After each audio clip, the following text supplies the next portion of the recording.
Every night for 3 years, he booked the same table, same chair, same window, same single glass of Merlot he barely touched. The staff never asked why because they already knew.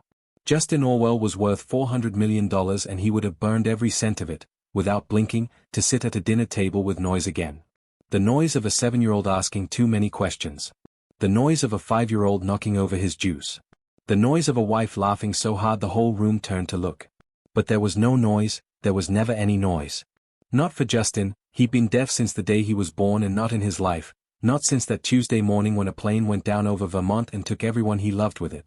So he did what broken men with too much money and too much silence tend to do. He showed up, he sat down, he ate alone, night after night after night.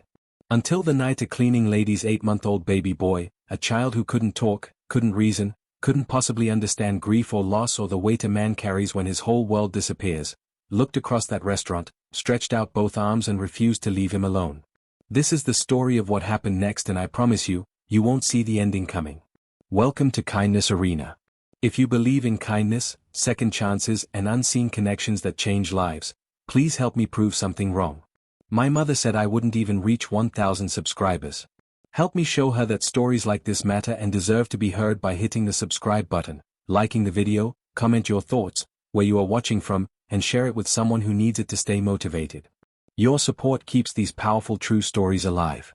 The restaurant was called Orwell's, a fine dining establishment tucked between two glass towers in downtown Chicago, the kind of place where the menus had no prices and the wine list was thicker than a Bible. Every evening, precisely at 7 o'clock, the Maître d' would set a single table near the west window, one chair, one candle, one long-stemmed glass of Merlot, already poured. Everyone on staff knew whose table it was. Justin Orwell always arrived alone. He was 44 years old, though grief had added a decade to his eyes. Tall, broad-shouldered, dressed in a charcoal suit that probably cost more than most people's monthly rent. His silver watch caught the candlelight every time he lifted his fork. His dark hair was threaded with gray at the temples, not because of age, really, but because of a single Tuesday morning 3 years ago when the world had emptied itself of everything that mattered to him. Justin had been deaf since birth, profoundly, completely deaf. Not the kind of deaf that hears muffled sounds or benefits from hearing aids. The kind of deaf where the world was a silent film, always. He had built his entire life around that silence, actually. He'd grown up reading lips, communicating through sign language and handwritten notes, and later as technology advanced, through a small device he carried that converted speech to text on a screen. He ran a global logistics empire worth nearly $400 million. He had learned that silence wasn't a disadvantage. Silence, he often told people, made him watch the world more carefully than anyone else, and then the silence became something else entirely. His wife, Diane, had laughed with her whole body. That was the first thing he ever noticed about her, not the sound of her laugh, he would never know that, but the way her shoulders shook, the way her eyes nearly closed, the way she'd grab your arm like joy was contagious and she needed to spread it. Their daughter, Maya, was 7, and she had her mother's laugh and Justin's intensity. She was already learning sign language with the enthusiasm of a child who treats every new skill like a superpower. Their son, Eli, was 5, round-cheeked and dramatic, who communicated with Justin mostly through exaggerated expressions and flailing arms because he hadn't mastered signing yet but refused to let that stop him. They were flying to Vermont for Diane's mother's 70th birthday. A small charter plane, clear skies, a routine that should have been a memory of turbulence and giggles, and Maya teaching Eli how to play go fish in the back seats. The plane never landed. Mechanical failure. That was what the investigators said. A phrase so clinical and bloodless that Justin had stared at it on the report for 20 minutes before he understood what it meant for his life. It meant, everything you love is gone now. It meant, you are the only one who came home. In the months that followed, Justin moved through his days like a man underwater. He kept the company running, his team was good, and the work continued mostly on its own momentum. He kept the house for 8 months, then sold it because he couldn't walk past Eli's bedroom without his knees threatening to give out. He gave away the dog to Diane's sister. He kept nothing except 3 framed photographs and a small handmade card that Maya had given him last Father's Day, drawn in crayon, with the words, in careful, oversized letters, "Daddy, you are my best friend." And then, about a year after the crash, he discovered Orwell's. He came in on a Wednesday night, ate the pan-seared salmon, drank 1 glass of Merlot, and sat for 2 hours watching the city move beyond the window. Nobody bothered him, nobody tried to make conversation. The other diners were wrapped in their own world of laughter and clinking glasses, and Justin was wrapped in his, which was made entirely of silence and memory. It was the first night in months that he didn't feel like he was suffocating. He came back the following Wednesday and the Wednesday after that, then every night. The staff grew to understand him. The maître d', a gracious man named Bernard, always had Justin's table ready. The servers learned that he preferred to point at the menu rather than use his text device, that he wanted his water glass refilled without being asked, and that he did not want to be checked on more than once per meal.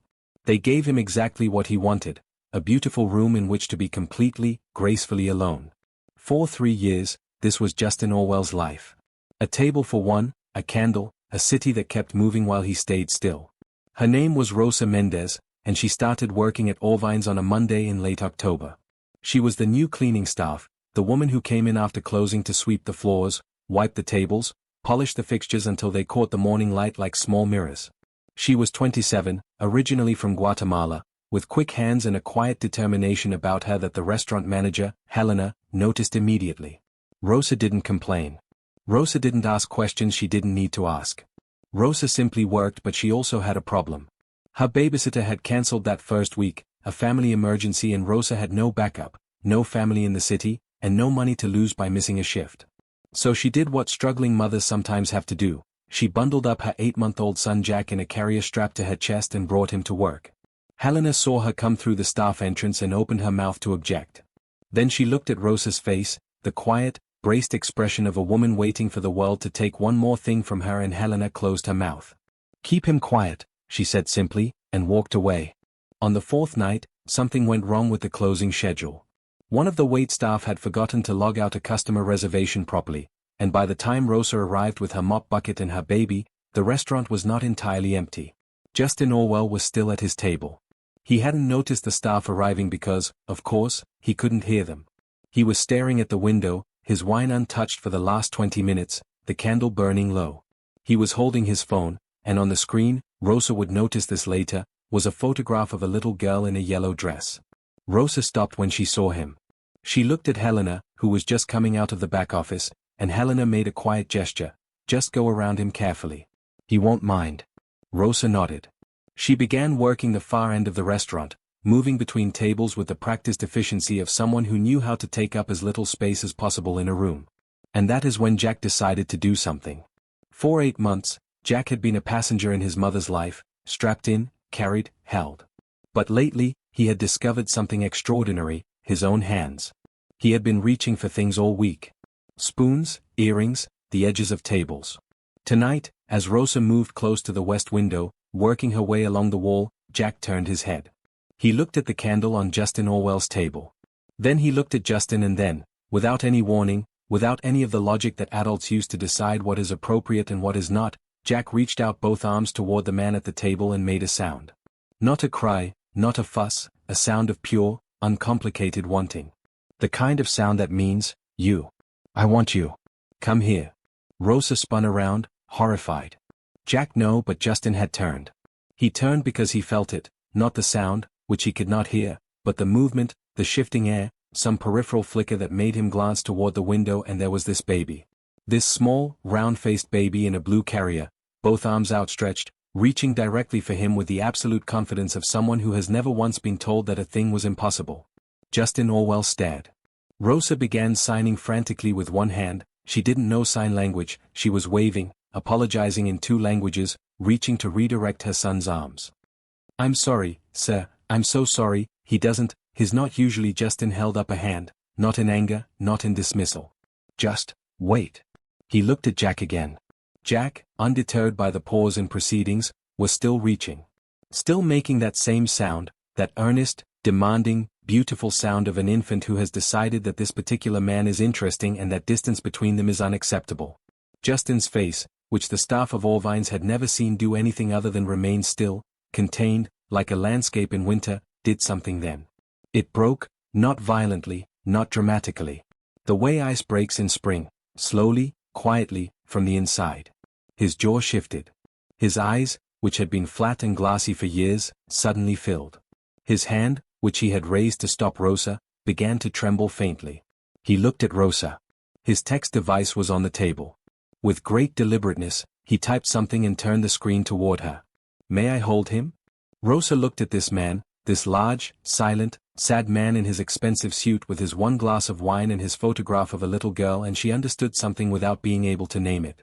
She unclipped the carrier. She lifted Jack out. She placed him in Justin Orwell's arms. Jack studied Justin's face with the serious, searching attention that only babies and artists bring to looking at a person. Then he reached up and placed one small hand, impossibly small, impossibly warm, flat against Justin's cheek. And Justin Orwell, who had not cried in 3 years because grief that sighs doesn't always come out as tears, who had built his silence into a fortress and his fortune into a wall and his solitary dinners into a ritual of surviving, Justin Orwell bowed his head over this baby and wept. Not loudly, not with heaving shoulders. Just tears, steady and long overdue, falling onto his charcoal suit while Jack kept his hand on the man's face as if he understood exactly what needed to happen and had decided, with the fierce and unreasonable love that babies carry in abundance, that he was the one to do it. Rosa stood with her hand over her mouth, saying nothing. The candle burned, the city moved beyond the window, and for the first time in 3 years, the table for one didn't feel like a punishment. Justin came back the next night. He came back the night after that, but he stopped asking for a table for one. He started asking for a table for two, and on the nights when Rosa was working and her babysitter fell through, which happened more often than it should have, Jack would sit in a high chair that Helena quietly ordered for the restaurant, eating whatever soft thing the kitchen could produce, while Justin sat across from him and they communicated in the only language they both fully spoke. The language of presence, of showing up, of staying. Justin set up a full college fund for Jack before the boy turned 1 year old. He helped Rosa get her own apartment, paid off her debt, connected her with an immigration attorney who sorted out paperwork that had been making her sleepless for 2 years. He didn't do it out of charity. He did it, as he typed to Rosa one night, because your son gave me back something I thought was gone. You don't repay that. You just try to deserve it. Rosa asked him once, months later, what he thought Jack had seen in him that night. Justin considered the question for a long time. Then he typed, slowly. Nothing complicated. Babies don't see grief or money or silence. They see loneliness and they hate to leave it unaddressed. He looked at Jack, who was currently attempting to eat a bread roll that was nearly the size of his head. "He's going to be something," Justin typed. Rosa smiled. "I know." Justin smiled too. For the first time in a long time, it reached all the way to his eyes. If this story touched your heart, if it reminded you that kindness is never wasted and that even a broken path can lead to beautiful places and change of lives, please like this video, share it with someone who needs a little hope today, and subscribe to Kindness Arena because your support keeps stories like this alive and spreading. Tell us in the comment what you would have done differently if you were the CEO Justin. Would you have allowed the little boy to touch you or warn his mother to take care of her son? Or has a stranger's kindness ever changed your life in ways you didn't expect? Would love to hear your story.